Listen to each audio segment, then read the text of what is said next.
All right, welcome back to the listener's commentary on 1 Corinthians. In this session, we're going to be looking at 1 Corinthians chapter 11, verses 2 through 16. And one of the things that's just a fact about 1 Corinthians is it's dealing with a whole host of questions and topics and issues that were really either troubling the Corinthian church in some way or causing divisions in the church in some way or things they didn't understand. In other words, we're reading a letter to the Corinthians about things that they didn't understand or problems that they were struggling with.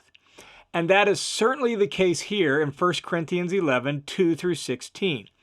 If you look at the overview chart of the book of 1 Corinthians that's available inside the study hub, you'll see that chapter 11 begins the next main section in the letter. So the letter really has just a handful of sections that revolve around kind of big categories of topics. At least that's the way I prefer to break it down. So chapters 1 through 4, issues of division, wisdom, and the cross, and how the cross speaks into all of that. Chapters 5 through 7 are issues of immorality, sexuality, and marriage. The section we just wrapped up, chapters 8 through 10, revolves around meat offered to idols and how do we handle our freedom in that in a responsible way. Now here in chapter 11, picking up in verse 2, we begin the fourth major section of the letter, and that major section deals with issues related to what we in our day and age might call church services. That is, gatherings of the whole church, the public gatherings of the whole church. And this section goes from chapter 11 all the way through chapter 14. And I've titled it on that chart there in the study hub, that issues of order and propriety in Christian worship. And there are three issues primarily. You could break it down a little more than that, but primarily three issues that Paul is going to address in chapters 11 through 14.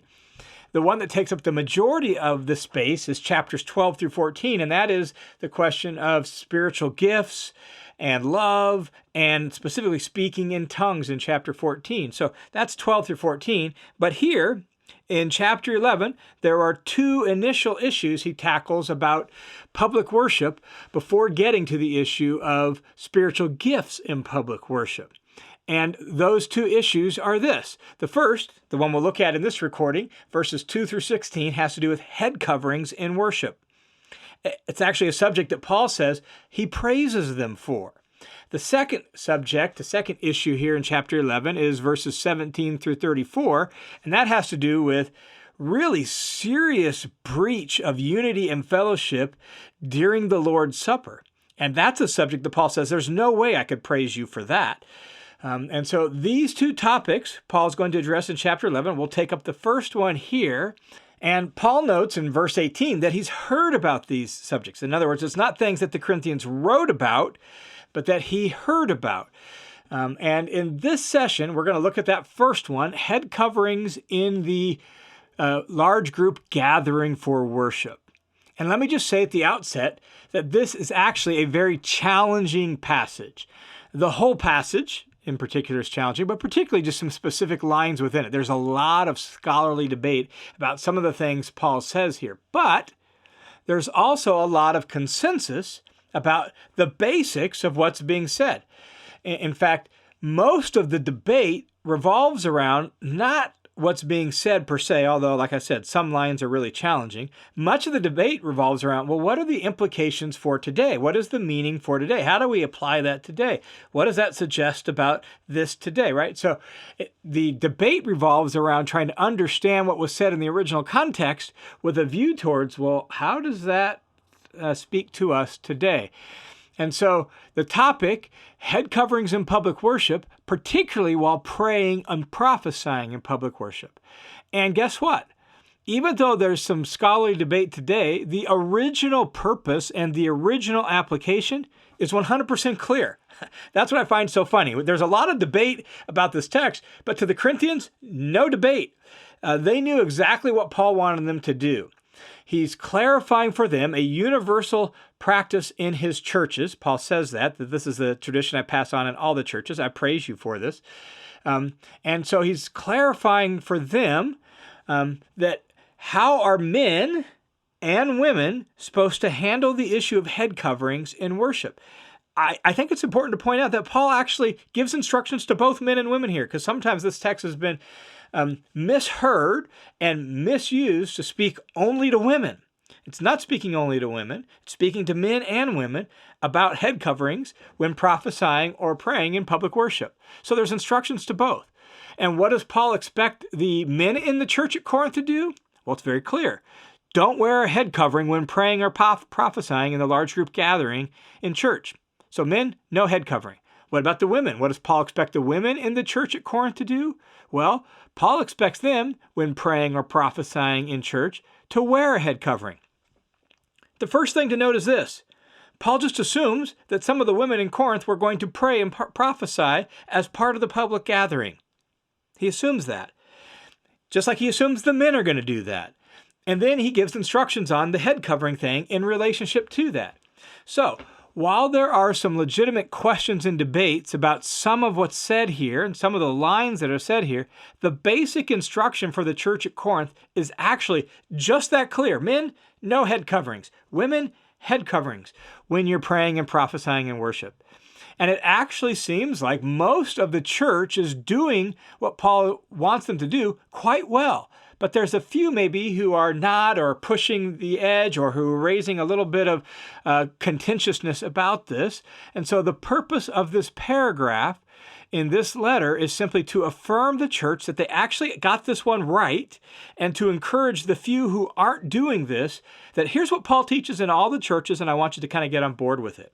So with that in mind, Paul says in chapter 11, verse 2, "Now, I praise you, that is, I affirm you, because you remember me in everything, and you hold firmly to the traditions, just as I handed them down to you." And then he has the specific head covering tradition in mind. He's actually going to end this passage in verse 16 by saying, "This is the tradition I pass on in all my churches." So he affirms them on this subject. They've got this right. I praise you. That was actually a customary way in ancient letters of affirming and reinforcing positive behavior. They could affirm somebody, praise them if they were doing something right. They would blame them if they were not doing it right. And so here we have praise. He's affirming them and reinforcing positive behavior. In fact, the whole tone of this paragraph is affirming and explaining, not rebuking. At the end, in verse 16, he simply mentions that if there's anyone who wants to be contentious about his instruction here, well, this is what he teaches everywhere, and he'll deal with it when he comes, all right? So he's affirming them and establishing the positive nature about what he's about to say about head coverings. So with that affirmation in mind, Paul writes, verse 3, "But I want you to understand that Christ is the head of every man, and the man is the head of a woman, and God is the head of Christ." Paul is actually going to use the word head in two senses in this paragraph. In this verse, we get one of the senses, that is, in more of a metaphorical sense, about the relationship between various people. The other sense is for the literal head on your body. So we have to pay attention for the two senses of head in this paragraph, the literal head on your body or relationship between various people. That's the way he's using it here for that relationship. And some have contended that we should hear the word head here to mean source, as in like source of a river, and that it has no connotation of authority or anything like that. Again, that's glancing in the direction of our society and trying to say, well, what are the implications for our world? But there is very little, if any, evidence that the word head, when used for relationships and metaphorically for relationships like this, that it ever meant source. Even the idea of source of a river, like head of the river, is meaning the uppermost part of a thing. It's still a literal use of it, just as the head of the body is the uppermost part of the body. It's not a metaphorical use describing a relationship between people. And so there's very little evidence that the word head ever meant source when used like this for relationship between people. There's virtually none. And in fact, in this verse, just try to read it with the word source in place of head, and you'll see it doesn't work. Christ is the source of every man. Like, what would that mean? I suppose you could say, well, he's the creator. Okay, maybe so. And the man is the source of a woman. or maybe wife, since the word gunaikos in Greek is, one word, gune, for woman or for wife. They didn't have a different word for that. So the man is the source of a woman, or the man is the source of a wife. That doesn't make any sense. There's no way you could say that. In fact, in verse 12, Paul actually is going to disagree with that in the very paragraph here, that that's not the way it works. And so Paul's actually going to counter that whole idea in verse 12. And then God is the source of Christ. Well, what would that even mean? In the Greek world of Paul's day, head was used like this in relationships just to describe roles of authority in relationships. Not essence, not value, just roles of authority in relationships. That's just the way the word was used all throughout the Greek-speaking world of Paul's day, whether we like it or not. That's just the way the word was used. So for the purpose of what Paul is going to say about head coverings, Paul has specified Christ is the head, that is, his role is the authority over the man. A man has the relationship of authority to a woman, or maybe better, wife, probably wife here. And God has authority in relationship to Christ, over Christ. Just read the Gospels, and that's clear. Jesus says he only does what his Father tells him to do, which actually, that line helps us see that being in a relationship where there are degrees of authority and roles of authority isn't a bad thing and doesn't minimize value. Like, Jesus clearly had value. Jesus clearly had authority. But he was also under God's authority, and he didn't see it as a bad thing. He actually saw it as a good thing, that he always did what his Father told him to do. So it's our personal, in our cultural context, it's our problem, not their problem, not the Bible's problem, this whole idea. We have sometimes misused those roles. That has created some problems. Now, having specified those relationships, Paul now explains head coverings in relationship to this. So he says in verse 4, every man who has something on his head while praying or prophesying in public worship disgraces his head. That's where we get the two senses of head. So you get the literal head, something on his head. That's the literal head. Should be uncovered. Don't put something on it, because if you put something on it, you disgrace your head. What's the second use of head here? Well, that's Christ. Christ is the head of every man. So a man who has a head covering on while praying or prophesying in public worship disgraces or shames his head. That is, he shames and disgraces his relationship to Christ, his Lord. But every woman, verse 5, who has her head uncovered while praying or prophesying disgraces her head. So again, she doesn't have something on her literal physical head. She disgraces her head, probably her husband that we've talked about, that the man, the husband, is the head of the wife. And both man and woman here seem to speak of husband and wife. And so failure to cover her head reflects badly on her marriage and her husband in their cultural context. Now, again, there's cultural assumptions and cultural conventions being dealt with all through this text that we may struggle to understand the assumptions and the conventions. Just have to remember, we're entering into a time machine and reading about a foreign culture from a long time ago. And Paul says that to not have her head covered while praying or prophesying in worship disgraces her husband. So that's the main point. But also notice, Paul just assumes that she might pray or prophesy in public worship. So Paul Gardner says this, one commentator says, wives are to worship in prayer and prophesying just as men do, but they are to do so in a way that continues to reflect to all onlookers their love and their honor for their husband. Now, the background of this is the head covering conventions in Roman Corinth. And that wasn't necessarily like a modern hijab or burqa or something like that. From engravings or paintings or other images from the time, we can get a pretty clear idea what is meant by the head covering. It's almost like a hood. It was part of the garment, the outer garment, which could be pulled up over the head in a moment for a variety of reasons.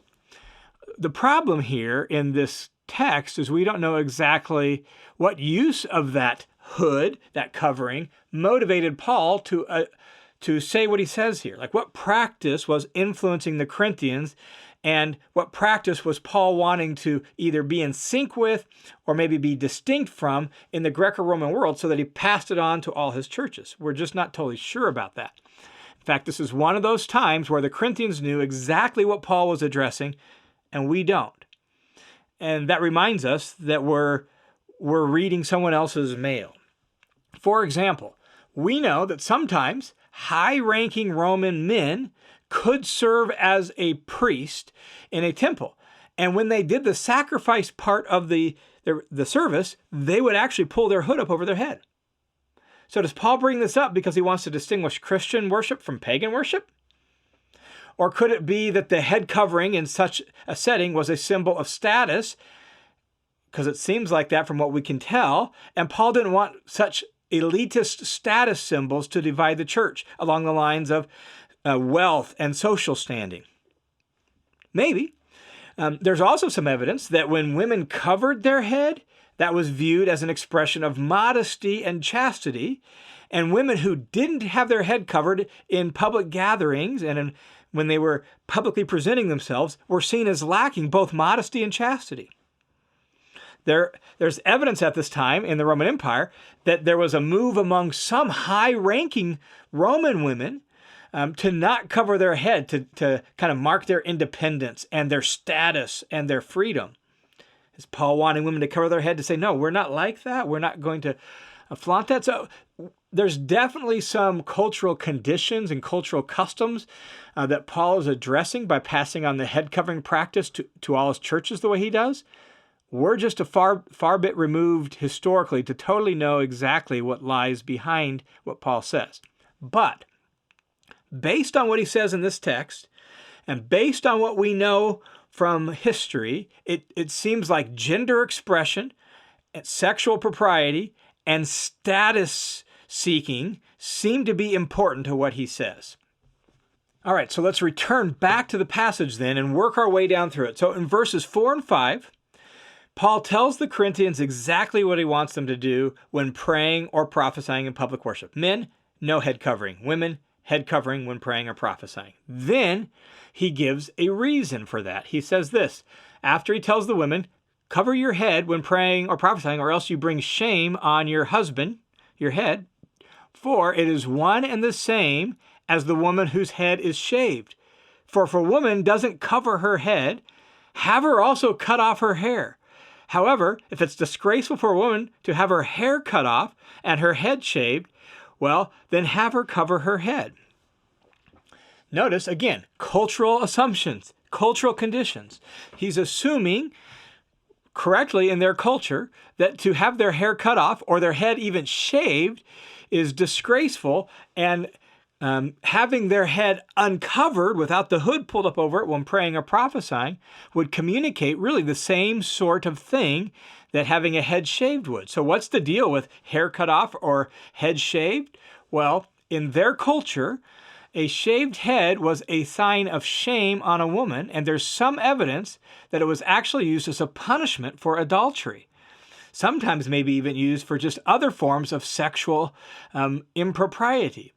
And in fact, Craig Keener, in his background commentary, contends that a woman with a shaved head or cut off hair was the greatest bodily shame that a woman could endure in their culture. Like visible bodily feature. In other words, a shaved head communicated shame, it seems like most likely because of sexual impropriety, which fits the notion that a covered head displayed modesty and chastity, and an uncovered head the opposite. And Paul's point thus seems to be that those women who were leaving their head uncovered in public worship when praying and prophesying up in front, like drawing attention to themselves, were not expressing their gender in an appropriate way, but were expressing immodesty and that they were sexually loose. That's what Paul seems to be saying by these cultural assumptions based on what we can tell from the cultural context. Then Paul explains this more in the following verses, and this is actually where things get a little confusing. All this other stuff's pretty clear from their culture.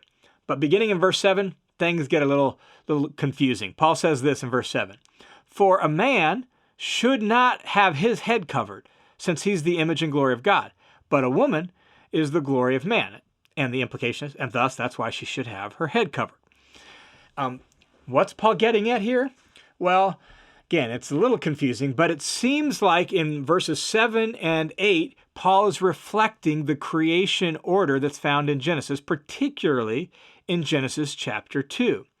Now, in Genesis and in Paul's writings elsewhere and in the entire Bible, the Hebrew Bible, the Old Testament, and the New Testament, like Paul, the whole Bible, Genesis, everything understands that when God made humans, he made them male and female, and he made them both in his image. Therefore, whatever Paul means in verse 7, it cannot, in fact, mean that men are in the image of God and women are not. That he just can't mean that. Paul knows his theology. Paul communicates his theology about that elsewhere. So, again, what Paul seems to be doing is building his case off of the creation order, especially as portrayed in Genesis chapter 2. In Genesis chapter 2, God first made the male, but then noted the male didn't have a complement partner. So he was alone, and that wasn't good. So in Genesis 2, God made the woman from the man to be united with him, and thus together to reflect the unity and the otherness found in God himself. The two shall be one, just like God is 3 in 1, right? That's what happens in Genesis chapter 2. Paul here seems to be reflecting that in what he says. Also, the word glory here has to mean something like honor. When you look down at verses 14 and 15 of this paragraph, Paul uses the word glory in the same paragraph in contrast to the word honor. And so it seems to mean dishonor and glory are contrasted. So dishonor means one thing, glory means something like honor. So in view of all of that, it seems to be connected to the creation order and call the men and the women in the church when praying or prophesying to honor the creation order. How should they do that? Well, the man was created directly by God, so he must honor him by not wearing a head covering. The woman was created out of the man, so she must honor him, her husband, by wearing a head covering. That seems to be the point of verse 7. And in fact, Paul goes on in verse 8 to make it clear that he's basing this off of the creation order found in Genesis 2. And in doing so, he makes 2 points in verse 8. Here's the points he's going to make before we read it, just so you know what to listen for. The woman was made from man, and the woman was made on account of the man. I'll explain that a little bit more when we get there. Look what he says in verses 8 and 9. He says, "For man does not originate from woman, but woman from man." That's the first point.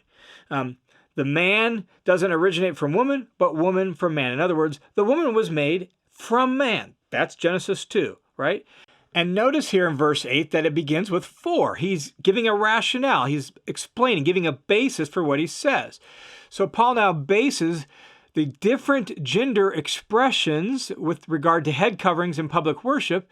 He bases that on the order of creation in Genesis 2. This particular cultural expression regarding head coverings is grounded in the creational difference between male and female as seen in what happens in Genesis 2 with the order of creation of man and woman. Man was created directly by God. Woman was created out of man.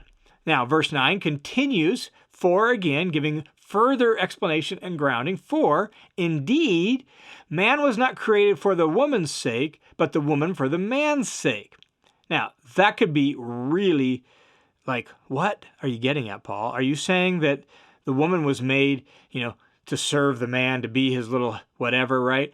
I think that's a confusion in my mind from the translation. The word "for the sake of" in Greek is the preposition dia plus the accusative. And you could translate it "for the sake of." If you translate "for the sake of," that is the idea of purposive. That would mean that the woman was made for the purpose of the man, which makes it sound like she was created to do his bidding, to meet his need. She exists for whatever he wants. That's not what Genesis 2 says. So I don't think that translation is helpful. The more typical way dia plus the accusative is used is to mean "on account of." In other words, it gives the cause or the reason a woman was made. The woman was made because of the man. In other words, he was the cause of her creation. And in the Genesis 2 account, that's clearly the case. He was deficient without her. God's made man and then says it's not good for him to be all by himself. It's not good for the man to be alone. He needs a suitable helper, which means a complement. And don't get bothered in Genesis 2 by the word helper. The most common way that word is used in the Old Testament is actually for God himself. It's not a demeaning term. It's actually a very noble term. God is our helper, right? And so man's all by himself. He needs somebody to come alongside of him so that together they can fulfill their God-designed purpose. So it's in this way that a woman, or probably better again, wife, is the glory or the honor of a man or husband. She was made to help him be all that God created him to be because he couldn't do it without her. It wasn't good for him to be alone. So together, as male and female, they image God back into the world. And now, with that, based on the order of Genesis 2, Paul says in verse 10, therefore, the woman, back in Corinth, back in public worship, therefore the woman should have a symbol of authority on her head because of the angels. More confusing stuff. Literally, this reads, the woman ought to have authority upon or over her head on account of the angels. Some have suggested that authority upon or authority over her head is the idea that she should have freedom to make her own decision in this matter. Not so sure that fits the context, though. Most translations, therefore, supply the word sign or symbol to help us understand what's being gotten at, that the head covering is a sign or a symbol of authority on her head. That's what the head covering is. Anthony Thistleton, in his commentary, notes that the verb translated to have, the woman should have, often means to hold or to keep, and that the word authority plus the preposition upon, authority upon, or authority over can mean control of. So he suggests translating it something like that the woman should keep control over her head. And the idea being, don't forgo your head covering just to assert your freedom. Just like don't eat meat in temples, right, to display your freedom. You got to think about the impact on other people. So in the same sort of way, control yourself with regard to your head covering. You need to respect the marks of respectable womanhood in your culture. And in their culture, the symbol of being a respectful woman, particularly a wife who was under the authority of her husband and who was sexually pure in relationship to all that, the symbol of that was a head covering. And she could go anywhere in security and with profound honor and respect if she wore that in their culture. So he's saying, don't forgo that, but have some self-control and give up whatever freedom you think you might have, just like with the temple meat thing, right? Give up your freedom and honor this. And then he says, because of the angels. And no one's really sure what Paul means by that. Like, no one. There's a lot of different options out there. Let me just list off some of the options. I'm going to do it real quick because we're just not sure what Paul means. Some say, oh, this is in reference to the fallen angels from Genesis chapter 6 who lusted after women and everything went bad. So put the head covering on because in some sense it'll protect you from these fallen angels. Some say it's that the angels, are gathered in worship when Christians gather in worship. And so to honor the angels, let's have proper order in worship. Some say that related to that, in some Jewish traditions, angels were viewed as guardians of order. This is a mark of order, wear the head covering just to honor the order. Some come back to the idea of fallen angels and say that this refers to the fallen angels who currently rule the nations, but someday will be judged by believers. And therefore, because of that, you need to have this authority upon your head. No one really knows what Paul is meaning here by that, so we just need to be honest about that. But what Paul does next from there is he qualifies what he's just said. So he's given the order of creation. He's said that in view of the order of creation, women should wear their head covering to honor their husband. And then he qualifies that in what he says going forward by pointing out that men and women are dependent on each other, and both are dependent on God. So in the Lord, in Christ, there's mutuality between men and women. Look what he says, verse 11. However, or maybe better, nevertheless. This is a shift. Nevertheless. So here's the order. Have that head covering. Women, men, don't put the head covering on. We need to honor the way things were created. We need to honor that. Nevertheless, in the Lord, neither is woman independent of man, nor is man independent of woman. For as the woman originated from the man, so also the man has his birth through the woman, and all things originate from God. So there's the order, and a woman should wear the head covering to honor her husband because she came from man. But guess what? Neither is independent of each other. This qualification ensures that we shouldn't misread what Paul said in verses 7 through 10 as suggesting that somehow men are more important, men are superior, and women depend on men, and not vice versa, right? We should not misread it that way. Just because there's an established order by virtue of creation, and that is properly expressed in the head covering conventions, doesn't mean there's any inferiority and superiority. It doesn't mean that there isn't any mutuality and equality. There is mutuality and equality. Literally, the sentence reads, nevertheless, neither is woman without man or man without woman in the Lord. The New American Standard here translates without as independent of. But the idea really is apart from, and it communicates the idea that men and women are mutually dependent on each other. They don't exist apart from each other, and they need each other. And guess what? They both need God. They all derive their existence and their well-being from God. And so there is mutual interdependence here. And this is intended to make sure that even though gender distinction is important, even in conventions like head coverings, in their culture, such distinctions and difference doesn't imply superiority or inferiority. In the Lord, as part of his people, there is mutuality, equality, and interdependence between the two. So women don't exist apart from men don't exist apart from women, and both of them owe their existence to God. Then he returns to the main point and restates what he expects of them to do with a final appeal to what is appropriate. Just what is in good taste in their culture. So he says in verse 13, judge for yourselves. Is it proper? That word proper means polite, seemly, appropriate, in good taste. Is it in good taste for a woman to pray to God with her head uncovered in the public assembly? Not just in general, where, again, the context here is in the public assembly. So, is it in good taste for a woman to pray in the public assembly with her head uncovered? And the implied answer is, he expects them, like, you guys know, you guys are smart, figure it out. And the answer is, well, no, it really isn't in good taste. So, then he asks one final rhetorical question to drive his point home. Does not even nature itself teach you that if a man has long hair, it's a dishonor to him, but if a woman has long hair, it's a glory to her? For her hair is given to her as a covering. So her hair is like a natural covering, right? It's sort of like that. And doesn't nature itself teach you that long hair for a man, dishonor, but long hair for a woman, glory? Now, we have to be clear. Don't push Paul's language too far. He's speaking generally here. Paul knows about the Nazirite vow, for example, from the Old Testament.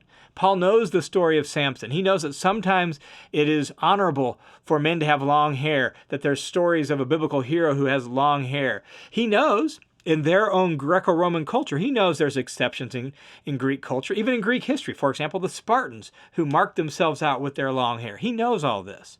But in their world, generally speaking, and really throughout most of the world, throughout history, generally speaking, there's a long-established convention of women wearing longer hair than men. There's exceptions, but generally speaking, that has been a long-established convention throughout their world and throughout most of the world throughout history. So when Paul says, even nature teaches us this, that's what he's referring to, this long-established general convention around the world. So just as long hair is like a natural covering and thus an honor to her, so too, the head covering convention, while praying or prophesying in the gathering of believers, is an honor. Let's treat it with honor.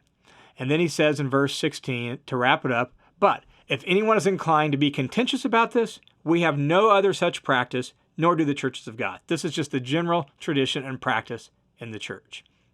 All right, now, Let's wrap this up with this question. What do we even do with this passage? Well, that's what my daughter asked me when I told her I was working on this section. What do we even do with that passage, Dad?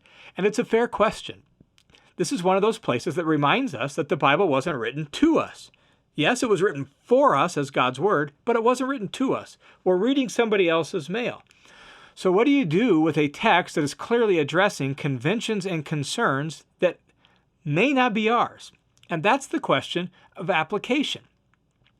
And when we're dealing with application, I address this actually more fully in the Bible Study Skills course that's inside the Study Hub. And so I talk about all of this a little more deeply there. But when you're dealing with application, the first thing we need to do is try to hear and understand the text in its original context. Make sure we've heard it accurately and rightly. Then we can figure out what to do with it. And here, the original meaning and application is actually pretty clear. Because men and women are different based on creation, that needs to be expressed in the gender-appropriate manner regarding head coverings when praying or prophesying in public worship. What that means is men, no head coverings, women, head coverings. That's actually all pretty clear. And like I said, there would be no debate among the Corinthians among this, and Paul actually praises them for it because most of them have it. They would know exactly what to do with that. But for us, the situation is different. So then at that point, you look at the theological bedrock, or as I mentioned in the last recording, you could go up the ladder of abstraction. However you want to look at it, go down to the theological bedrock or go up the ladder of abstraction. Both are trying to get to the same idea, and that means what are the big, broad theological principles that are being applied specifically in their cultural context.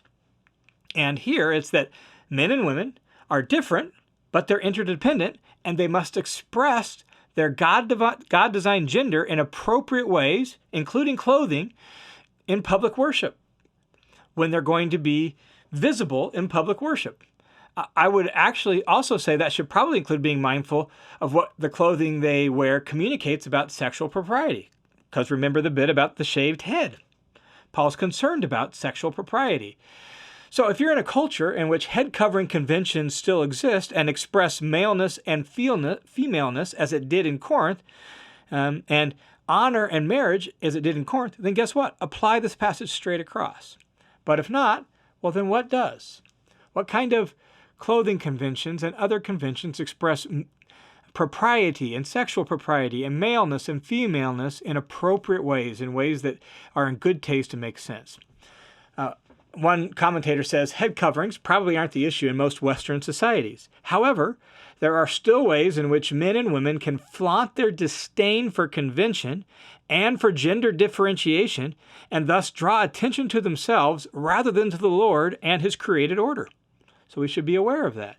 N.T. Wright, commenting on this, says the underlying point then seems to be that in worship, it's important for both men and women to be their truly created selves, to honor God by being what they are and not blurring the lines by pretending to be something else. His main point, Wright goes on, is that in worship, men should follow the dress and hair codes which proclaim them to be male, and women should follow the codes which proclaim them to be female. And that seems to be really the theological heart of this text. And that we can apply straight across the board. All right, thanks for tuning into this session on the Listener's Commentary on 1 Corinthians. The Listener's Commentary is a crowd-funded Bible teaching ministry that's made possible by your generous support. So thanks a ton if you're one of those who helps this ministry exist and spread because of your support. And if you want to join the team of supporters, you can do so by going to listenerscommentary.com, clicking the Give button, and that'll take you to a page where you can set up a monthly donation by putting in an amount and clicking the box that says, make this a monthly amount, or you can give a one-time donation by just putting an amount and clicking Give right there. So thanks a ton for your support.